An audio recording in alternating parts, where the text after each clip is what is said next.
The eastern face of the red Butte Country had been burned nearly white by the end of August. Grass that should have reached a horse's knees broke beneath a boot like old straw. Dust gathered in the folds of the hills and waited for the wind. When the wind came, it lifted the earth in long brown sheets and carried it against doors, windows, cattle troughs, and the faces of anyone foolish enough to stand outside. There had been no proper rain since May. Silas Mercer watched the sky each morning from the narrow porch of his cabin. He never watched for long. A man could waste half his life asking the sky for mercy. The cabin sat alone beneath a ridge of black stone. It had 2 small rooms, a leaning chimney, and a roof patched with flattened flour tins. The stable held 1 gray gelding. The corral contained a milk cow, 2 calves, and a gate that dragged in the dirt. Anyone passing on the wagon road would have taken Silas for a man barely holding on. His shirts were faded. His boots had been resoled twice. He sharpened nails rather than buying new ones, and saved pieces of wire in a tobacco tin above the stove. At supper, he ate beans from the pot and wiped the bowl with the heel of yesterday's bread. He did not complain. Before sunrise, he rode north and disappeared over the ridge. He returned after dark with dust on his hat and the smell of cattle on his clothes. Sometimes he carried a sack of coffee or a coil of rope. More often, he brought nothing. The people in Bellwether knew little about him. He bought what he needed, paid in cash, and did not linger. When men at the saloon asked how many cattle he ran, Silas answered that he had enough to keep him occupied. When women at the church asked why he lived alone, he looked toward the door. The truth of his solitude stayed locked behind his teeth. In early September, he rode into Bellwether and nailed a notice beside the feed store. Housekeeper and bookkeeper wanted at remote ranch. Room, board, and fair wages. Quiet household. References expected. He stood looking at the notice after the hammering was done. The paper seemed too white against the weathered board. 3 weeks passed without an answer. Then a letter arrived from a woman named Eliza Grady. Her handwriting was narrow and careful. She had kept accounts for a boarding house in Independence, cooked for 12 people, and cared for an aunt through a long illness. The aunt had died in July. The boarding house had been sold soon afterward. Eliza required honest employment and a private room. She could arrive before the first snow. Silas read the letter twice. He folded it along its original lines and carried it in his shirt pocket for 3 days before riding into town to send his reply. "Come, if you still wish. The work is yours for the winter. You may leave at any time." The first snow came early. It arrived as Eliza's wagon climbed the last mile toward the cabin, though it was hardly snow at first. Just a few dry grains moving sideways through the gray afternoon. Eliza sat beside the freight driver with one hand pressed to the brim of her hat. A brown valise rested at her feet. Beside it stood a wooden sewing box with a brass latch polished by years of use. When the cabin appeared, the driver pointed with his whip. "That is Mercer's place." Eliza looked past it, expecting another building beyond. There was only the cabin, the stable, and the empty sweep of pale ground rising toward the ridge. The wagon stopped. Silas stepped from the porch. He was taller than she expected, though he seemed to make himself smaller by keeping his shoulders slightly forward. His coat was clean but old. One sleeve had been mended with thread a shade darker than the cloth. "Eliza Grady?" "Yes, Silas Mercer." He took her valise before she could lift it. He looked at the sewing box, then at her. "I'll carry that too." "I have it." He nodded and did not reach again. The freight driver waited until Silas had paid him, then turned the team toward town. Eliza watched the wagon disappear into the falling snow. The sound of its wheels faded quickly. The silence that followed felt larger than the land. Silas opened the cabin door. The first room contained a table, 2 chairs, a black stove, and a shelf of tin plates. The floor had been swept. A new curtain, made from a flour sack, covered the window. The second room was smaller. It held a narrow bed, a washstand, and a peg for clothing. A braided rug lay beside the bed. It was poorly made, but new. "This is yours," Silas said. "The door latches from inside." Eliza set down the sewing box. "Thank you. There is water in the pitcher. More in the barrel. I heat water on Saturdays, but you can heat it whenever you please." He placed her valise beside the bed. "Your wages are $8 a month. Half paid now, half at month's end. Food and lodging are separate. You owe nothing for either." Eliza turned toward him. "You pay half in advance? You came a long way. A person should not be trapped somewhere because they lack the fare to leave." He counted 4 silver dollars into her palm. She closed her fingers over them. The boarding house owner in Independence had withheld 2 months of her wages when the property was sold. He had told her she could complain to a judge if she found one willing to listen. Silas pointed toward the front room. "The pantry key is beside the stove. Use what is there. If something runs out, write it down." She had expected rules. Instead, he gave her keys. He stepped back. "Supper is beans." Eliza glanced at the shelves, the patched roof, and the thin line of smoke moving from the chimney. "Beans will be fine." Silas looked relieved. That first evening, they ate across from one another, while snow whispered against the window. He spoke only to tell her where the lantern oil was kept and which board near the stove had a loose nail. Eliza asked what time he preferred breakfast. "Whenever you make it. What time do you leave?" "Before light." "Then breakfast will be before light." He looked down at his bowl. "You need not rise for me. It is the work you hired me to do. I hired you to keep the house and the accounts, not to lose sleep." Eliza broke her bread in half. "I have been rising before light since I was 14. Silas nodded. Nothing more was said. The following morning he woke to the smell of coffee. Eliza had lit the stove, warmed biscuits left from the night before, and fried 2 eggs. She had tied her hair back with a dark ribbon. In the lamplight, her face looked younger than it had beneath the shadow of her traveling hat. Silas stopped in the doorway. "You found everything. You keep an orderly kitchen. I keep an empty one. There is a difference." He sat. She placed the eggs before him and returned to the stove. "Have you eaten?" he asked. "I will. Sit while they are warm." Eliza hesitated, then brought her plate to the table. Outside, the gray gelding stamped in the frozen yard. Silas ate quickly. When he rose, he placed his cup near the basin. "Back after dark." "Where do you go?" His hand paused on his coat. "Over the ridge." She waited. He put on his hat. "There is work there." Then he left. For the first week, Eliza believed she had made a mistake. The pantry contained flour, beans, salt pork, dried apples, and little else. The roof leaked near the chimney. The milk cow gave barely enough for the table. Silas owned no wagon, only a narrow sled that had not been repaired since the previous winter. His account book seemed almost empty. There were payments for feed, nails, lamp oil, and wages. Some figures had been written in code she did not understand. No income appeared anywhere. On the 5th day, she carried the ledger to him. "I cannot keep accounts without knowing what these marks mean." Silas looked over the page. "That is how I count cattle." "How many does this mark represent?" 50. She followed the row with one finger. "And this?" "Another 50. Eliza counted silently. "Where are they?"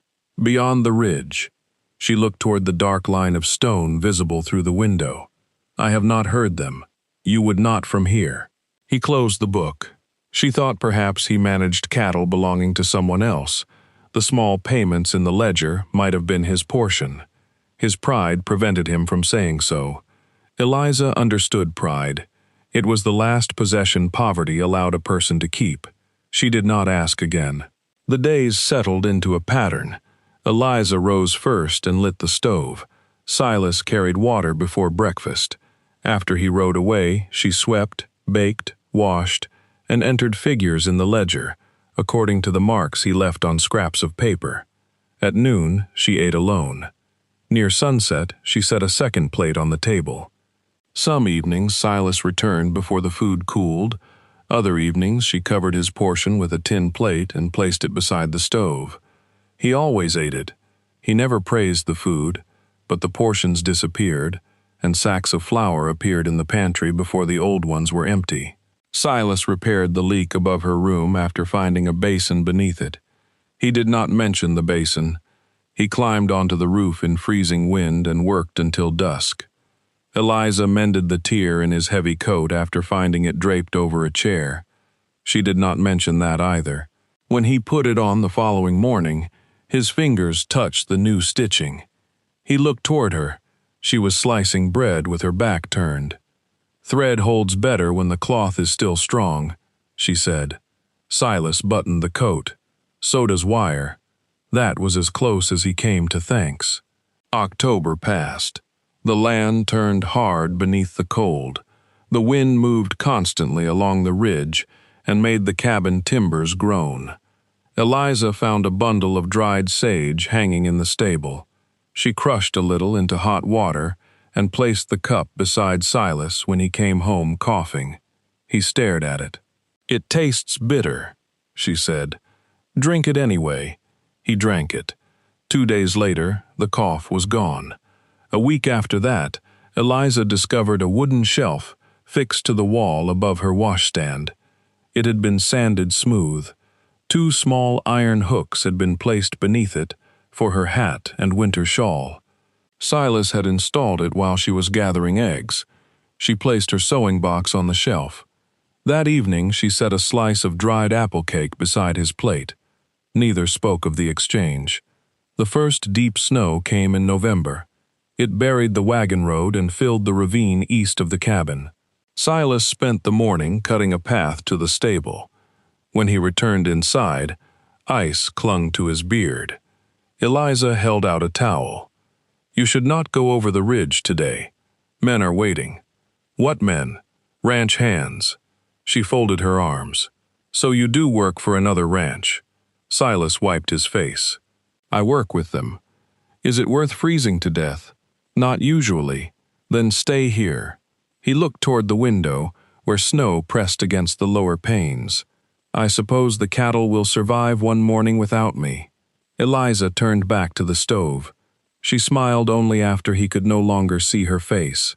They spent that day repairing sacks beside the fire. Silas stitched badly. His hands were made for rope and leather, not thin cloth. Eliza watched him struggle with the needle until a laugh escaped her. He looked up. It was the first time he had heard her laugh. "I was told this was simple," he said. "It is simple.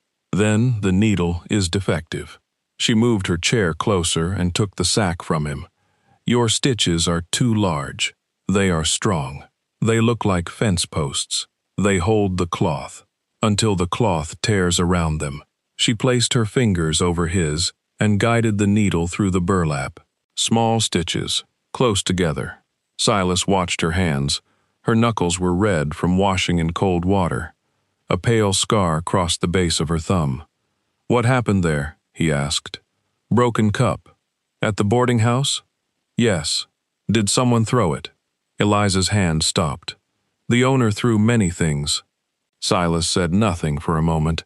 Then he took the sack back and made a smaller stitch. "He will not come here." She looked at him.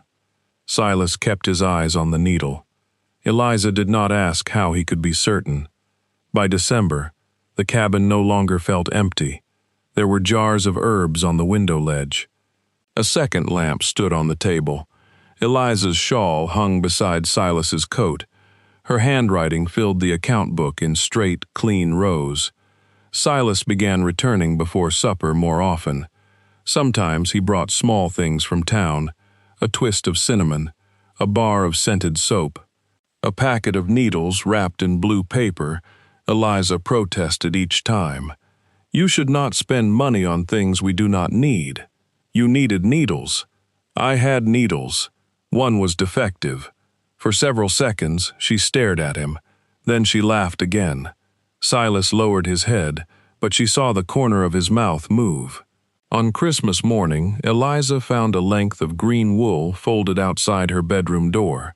It was enough for a winter dress. Silas stood in the stable when she carried it outside. You cannot afford this, she said. He continued brushing the gelding. I afforded it. The roof still needs work. The sled runner is cracked. We are nearly out of coffee. I bought coffee too. That is not the point. He looked at her over the horse's back. What is the point?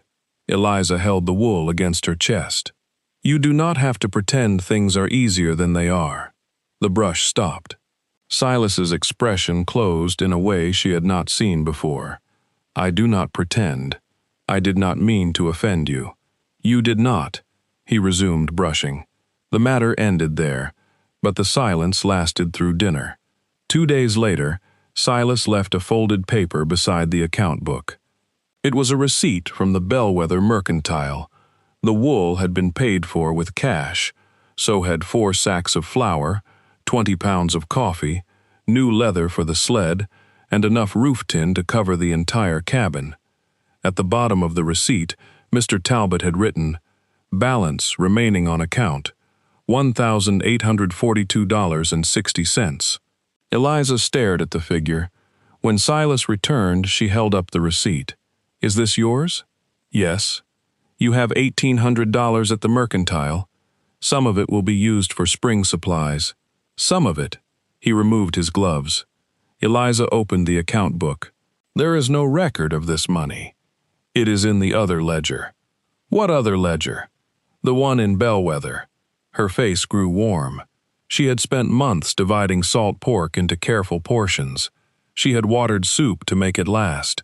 She had patched sheets she could easily have replaced. All the while, Silas had watched without saying a word. How much do you own? His jaw tightened. Enough. That is not an answer. No. Do you own the cattle beyond the ridge? Yes. How many? Just over 600 after the autumn sale. Eliza lowered herself into the chair. 600 cattle. She thought of the patched roof, the single cow, the worn boots, and the beans eaten night after night. You let me believe you had nothing. I never said that. You knew what I believed. Silas looked toward the stove. I knew you thought the place was poor, and you said nothing. I did not know what to say. The truth. His eyes met hers. There was no anger in them. That made it worse. Eliza closed the ledger. Was this a test? No. Were you waiting to see whether I would steal from you? No. Whether I would complain? No. Then why? Silas reached for his coat. I have work. You always have work when you do not want to speak. His hand remained on the coat. Eliza stood. You watched me count beans, Silas. I ate them too. That does not make it honest. He turned. For one moment, it seemed he might finally answer. Instead, he put on the coat and walked outside. Eliza packed her valise that evening. She folded the green wool at the bottom, then removed it and placed it on the table. She had not cut it. It still belonged to him. The next morning, she told Silas she would leave as soon as the road opened. He stood beside the stove with his coffee untouched. You have been paid through the end of the month. I know. I can arrange a room in town. I can arrange my own room. Bellwether has little work in winter. I found work before. His fingers tightened around the cup. The boarding house owner may still be looking for you. He is not the reason I am leaving. Silas nodded once. That small movement hurt more than an argument would have. For 3 days, snow fell without stopping. They moved around one another carefully. Eliza cooked. Silas carried wood. They spoke when necessary and not otherwise. On the 4th morning, the clouds lifted. The ridge stood black against a clear sky. Sunlight flashed across the snow with such brightness that Eliza had to shield her eyes.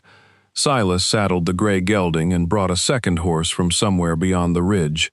It was a chestnut mare with a white mark on its forehead. Eliza watched from the porch. "Where did that horse come from?" "My foreman brought her last night. I did not hear anyone. He came through the North Pass." Silas tightened the saddle. "I want to show you something before you leave. I have seen enough." "No, you have seen what I allowed you to see." The words sounded harsh, but his voice was tired. He looked at her. "That was wrong. I am asking you to let me correct it." Eliza considered refusing. Then she saw that he had shaved. His coat was buttoned crookedly, something she had never seen before. Beneath his calm, his hands were unsteady. She put on her hat. They rode toward the ridge. The trail climbed through bare pine and broken stone. Snow lay deep in the shadows. Silas rode ahead, turning often to make sure Eliza's mare had safe footing. At the highest point, the trail narrowed between two walls of rock. Silas dismounted. "We walk from here." He led his horse through the gap. Eliza followed. The passage opened without warning. Beyond the ridge lay a valley so wide and green beneath the snow that Eliza forgot to breathe. A river curved through the center, dark water moving between white banks. Cottonwoods lined its course. Hundreds of cattle stood in sheltered meadows where the snow was thin. Smoke rose from 3 long barns and a row of workers' houses. Farther west stood a stone ranch house with a deep porch and tall windows. Behind it were an orchard, a blacksmith shed, corrals, granaries, and a small chapel. Men moved between the buildings. Children pulled a sled near the river. A woman shook a rug from a porch and raised one hand when she saw Silas. The land stretched for miles, held between 2 ridges like something protected. Eliza stared down at it. "All of this? Mercer Valley? You own it?" "Most of it. The families working here own their houses and small parcels. My father believed a man worked better when part of the ground belonged to him." She looked toward the stone house. "And that?" "Mine. Why do you live in the cabin?" Silas wrapped the reins around one hand. "The cabin was the first house my father built. I moved there after he died. That cannot be the whole reason." "No." Wind passed through the gap behind them. Silas looked into the valley. "My brother and I inherited the ranch together. He wanted to sell. I wanted to keep it. For 2 years we fought over every fence, every calf, every dollar." He paused. "He told people I had hidden money. I told people he had taken it. By the time the papers were signed, neither of us remembered which accusations were true. What happened to him? He sold his share to me and went east. And the stone house? I built it when I was engaged." Eliza waited. "The wedding did not happen," he said. "She believed my brother's stories. When cattle prices fell, she thought the ranch was finished. She left before learning otherwise." Eliza watched a group of riders move across the valley floor. "So you hid this from me because another woman left." "I hid it from everyone who did not need to know. I kept your accounts. You kept the cabin accounts. The valley has a clerk. That is worse." "I know." His answer took some of the anger from her. Silas faced her fully. "When I placed the notice, I needed someone at the cabin. I was spending too much time there alone. I told myself it was for the books and meals." "What was it really for?" He looked down at his gloves. "I did not like returning to an empty room." Eliza's throat tightened. Silas continued before she could speak. "When you came, I expected you to leave within a week. Then you repaired my coat. You made coffee before dawn. You told me the needle was defective." A faint smile touched his face and disappeared. "I should have told you about the valley. Each day I waited made it harder. You thought I would change. Yes, you thought I would want your money. I thought you might look at me differently." Eliza looked at the stone house, the cattle, and the river shining beneath the winter sun. "I do look at you differently." Silas's face hardened, as though he had expected the words. She stepped closer. "I thought you were a poor man who shared what little he had. Now I know you are a wealthy man who was frightened to share the truth." He accepted the judgment without protest. "That is fair. It was not a test for me, Silas. It was a hiding place for you. Yes. You should have trusted me. Yes." He said the word so quietly that the wind nearly took it. Below them, a bell rang near one of the barns. Cattle began moving toward the feed racks. Silas reached into his coat and removed a ring of keys. "The stone house has been closed for 6 years. There are beds, furniture, and enough dishes for 20 people. The roof does not leak." Eliza almost smiled. "What are you asking?" He held the keys but did not offer them yet. "The valley needs a school. There are 11 children now, 14 by spring. The families have been asking for a teacher. I am not a teacher. You read well. You keep figures better than my clerk. You have more patience than any person I know. That is not saying much. No." This time, the smile stayed a little longer. Silas looked toward the old cabin hidden on the other side of the ridge. "You may take the school position and live in the stone house. You may return to Bellwether. You may leave the territory. I will pay your fare wherever you choose." "And if I stay at the cabin?" He swallowed. "Then I would be grateful. As your housekeeper?" "No." The valley seemed to grow very quiet. Silas closed his hand around the keys. "I do not know what name to give it yet. I only know I want you at the table when I come home." Eliza looked at him for a long time. "Not because I proved I do not care about the ranch. No. Not because you need someone to mend your clothes. No." "Then why?" Silas answered without looking away. "Because before you came, the cabin was where I slept. After you came, it became the place I wanted to return to." Eliza's eyes filled, though she refused to let the tears fall. She held out her hand. Silas placed the keys in it. "They are not an answer," she said. "I know. They mean I will see the house. Yes. And the school. Yes. And the real account books. All of them." She closed her fingers around the keys. "After that, I will decide." Silas nodded. "That is enough." Eliza stepped past him toward the horses.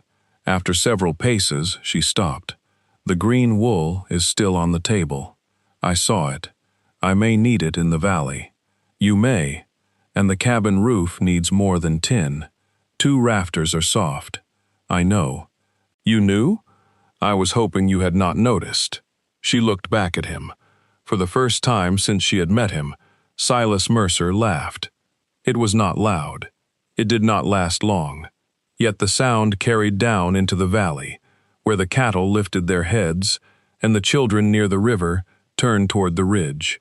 Eliza did not leave when the road opened. She visited the stone house and found it grand, cold, and covered with dust. She opened each curtain. Sunlight entered rooms that had not seen it in years. Then she returned to the cabin. By spring, the schoolhouse stood beside the river. Silas provided the timber. The ranch families raised the walls. Eliza chose the books and wrote the lessons. Each morning she rode over the ridge with Silas. Each evening they returned together. They still ate at the small table. Silas still wore patched shirts. Eliza still divided the salt pork carefully, though there was no longer any need. In April she cut the green wool and made a dress.